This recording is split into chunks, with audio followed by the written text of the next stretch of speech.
వసంత పంచమిని పురస్కరించుకుని ఉత్తరప్రదేశ్లోని ప్రయాగ్రాజ్లో జరుగుతున్న మహాకుంభమేళాకు భక్తులు పోటెత్తుతున్నారు. మరింత సమాచారం మా ప్రతినిధి ఆదిత్య పవన్ ప్రత్యక్ష ప్రసారం ద్వారా అందిస్తారు.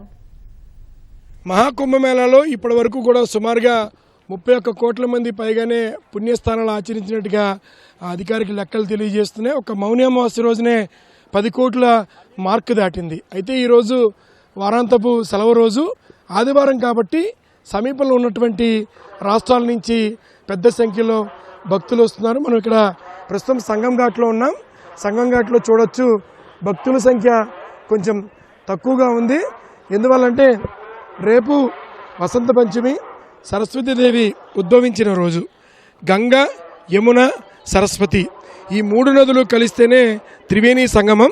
సరస్వతి నది అంతర్లీనంగా ఉన్నటువంటి ప్రాంతం అవడం ఈ మహాకుంభమేళాలో, అందులోనూ 144 ఏళ్ళకి ఒకసారి వచ్చేటువంటి ఈ మహాకుంభమేళాలో సరస్వతి నది అంతర్లీనంగా ప్రవహిస్తున్నటువంటి ఈ త్రివేణి సంగమంలో పుణ్యస్థానం ఆచరించినట్టయితే సరస్వతి కటాక్షం ఉంటుందనేటువంటి ఒక ఆధ్యాత్మికమైనటువంటి అంశం ఉంది. అందువల్లే పెద్ద సంఖ్యలో ఈ వసంత పంచమి అంటే 3వ తారీఖు వసంత పంచమి రోజున పెద్ద సంఖ్యలో భక్తులు వస్తారని అందుకు తగ్గట్టుగానే ఏర్పాట్లు చేస్తున్నారు కుంభమేళా నిర్వాహకులు. మరోవైపు కొంతవరకు ఆంక్షల వరకు పెంచారు, గతంలో కంటే ఆంక్షలు పెంచారు. మరోవైపు ప్రధానంగా ఎక్కువగా ఇక్కడ గంగాహారతి చాలా ప్రాచుర్యమైనది. అయితే గంగాహారతిని ఇక్కడ ఉన్నటువంటి ప్రయాగరాజ్ ఘాట్లో కానీ వారణాసి ఘాట్లో కానీ 5వ తారీఖు వరకు కూడా గంగాహారతిని రద్దు చేశారు. ఆ సమయంలో హారతిని ఇచ్చేటువంటి ప్రక్రియకి కొంతవరకు విరామం ఇచ్చారు. అలాగే పూర్తిగా సెక్యూరిటీ పరంగా కూడా అనేక ఆంక్షలని ఉత్తరప్రదేశ్ ప్రభుత్వం కుంభమేళా నిర్వాహకులు ఏర్పాటు చేశారు. చాలా వరకు చూసుకున్నట్టయితే 1 వే మాత్రమే ఉంటుంది. అంటే రహదారిలో 1 వేని కొనసాగిస్తున్నారు. ఎక్కడికక్కడ ఘాట్ల వద్ద బార్కెట్లు ఏర్పాటు చేసి సింగిల్ లైన్ లేదా డబుల్ లైన్ ఈ విధంగానే ఘాట్లలోకి పంపిస్తున్నారు. ఎక్కువ మంది జనసమర్థం పెరిగినా కూడా ఇబ్బంది రాకుండా ఉండడం కోసం 1-2 అవాంఛనీయ సంఘటనలు జరిగిన తర్వాత చాలా కీలకమైన నిర్ణయాలు తీసుకున్నారు. మరోవైపు ఎప్పటికప్పుడు డ్రోన్ల ద్వారా పరిస్థితిని సమీక్షిస్తూ ఘాట్లో ఉన్నటువంటి రద్దీ తగ్గట్టుగా అప్పటికప్పుడుగానే కొన్ని నియమాలు మార్చి జనాలను పంపించడం, భక్తుల్ని పంపించేటువంటి ఏర్పాట్లు చేస్తున్నారు. ముఖ్యంగా వసంత పంచమి రోజున కూడా కొంచెం ఎక్కువ సంఖ్యలో భక్తులు వచ్చే అవకాశం ఉందన్నటువంటి అంచనా తగ్గట్టుగానే ఏర్పాట్లు చేస్తున్నారు.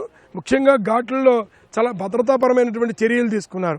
నాన్ స్కిడ్, ఎందుకంటే ఘాట్లలోకి వచ్చినప్పుడు ఎక్కడా కూడా జారిపోయేటువంటి అవకాశం లేకుండా ప్రత్యేకమైనటువంటి నాన్ స్కిడ్ సంచులను వినియోగించి కొన్ని మట్టి బస్తాలను ఘాట్లలో ఏర్పాటు చేశారు. అలాగే ఘాట్లలో బట్టలు మార్చుకోవడం కోసం తాత్కాలికమైనటువంటి షెడ్ల సంఖ్యను కూడా పెంచారు. అలాగే వస్తువులు, వస్త్రాలు పెట్టుకోవడానికి ప్రత్యేక చెక్క బల్లలను కూడా ఘాట్లో ఏర్పాటు చేశారు. అలాగే సుమారుగా 15,000 మంది పారిశుద్ధ్య కార్మికులు నిరంతరం పనిచేస్తున్నారు. ఏ రకమైనటువంటి పారిశుద్ధ్యపరమైనటువంటి లోపం ఉండకుండా డస్ట్బిన్లు ఏర్పాటు చేయడం, పారిశుద్ధ్య కార్మికులు నిరంతరం కూడా ఘాట్లలో ఒక క్లీన్ అండ్ గ్రీన్ వ్యవస్థ ఉండే విధంగా పనిచేస్తున్నారు. అలాగే ఇటు ఘాట్లలో కూడా BSFతో పాటు CRPF, CASF, ఉత్తరప్రదేశ్ పోలీస్ 4 విభాగాలు సమన్వయం చేసుకుని సెక్యూరిటీ పర్యవేక్షణ చేస్తున్నాయి. నంది ఘాట్, అలాగే నంది గేట్ కావచ్చు, సంగం గేట్ కావచ్చు, స్వస్తిక్ గేట్ కావచ్చు, ప్రధానమైనటువంటి గేట్లలో లోపలికి వచ్చేటువంటి జనాలని అంచనా వేసి అందుకు తగ్గట్టుగానే ఏర్పాట్లు చేస్తున్నారు. ఈరోజు ఆదివారం కావడంతో పరిసర అంటే ఈ ఉత్తరప్రదేశ్కి సమీపంలో ఉన్నటువంటి ఛత్తీస్గఢ్, ఇతర రాష్ట్రాల నుంచి మహారాష్ట్ర, ఇతర రాష్ట్రాల నుంచి అలాగే పంజాబ్ నుంచి కూడా పెద్ద సంఖ్యలో ఈరోజు భక్తులు వచ్చి పుణ్యస్థలాలు ఆచరిస్తున్నారు. రేపు ఎక్కువ మంది భక్తులు వచ్చే అవకాశం ఉందని అందుకు తగ్గట్టుగా ఏర్పాట్లు చేస్తున్నారు.